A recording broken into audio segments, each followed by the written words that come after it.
ગાંધીનગર જિલ્લાના ડભોડા ગામના ખેડૂતે પ્રાકૃતિક ખેતી કરી મબલખ પાક મેળવ્યો છે। છેલ્લા 5 વર્ષથી પ્રાકૃતિક ખેતી તરફ વળી ડભોડાના દશરથભાઈ સોલંકીએ અન્ય ખેડૂતોને પણ પ્રેરણા પૂરી પાડી છે। દશરથભાઈ ગૌ ગોબર અને ગૌમૂત્રથી પ્રાકૃતિક ખેતી કરી અને જમીનની ફળદ્રુપતા વધારીને મબલખ પાક મેળવે છે।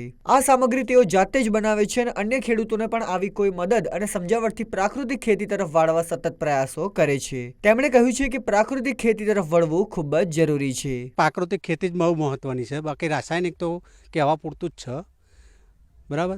એટલે પ્રાકૃતિક ખેતીથી સ્વાસ્થ્યમાં ડાયાબિટીસ લોકોને જાય, કેન્સર થાય છે, એનાથી ફાયદો થાય। અત્યારે અમે કરીએ છીએ તે લોકો અમારા જોડે મોટા મોટા વ્યક્તિઓ બધું માગે છે, પણ અમારા જોડે એટલું ઉત્પાદન થઈ શકતું નહીં, કારણ કે અમારી જમીન થોડી ઓછી છે। એટલે આપણે તો દર સાલ શાકભાજી બધી વાવતા હતા, અમે બધી ટોટલી શાકભાજી વાવતા હતા અને વેચાણ કેન્દ્ર અમે ચાલુ કરેલું ડભોડામાં, તો ઘણા સમય ચાલુ રાખ્યું, પછી હવે થોડું ઇન્સ્યુ આવ્યું એટલે બંધ કર્યું છે।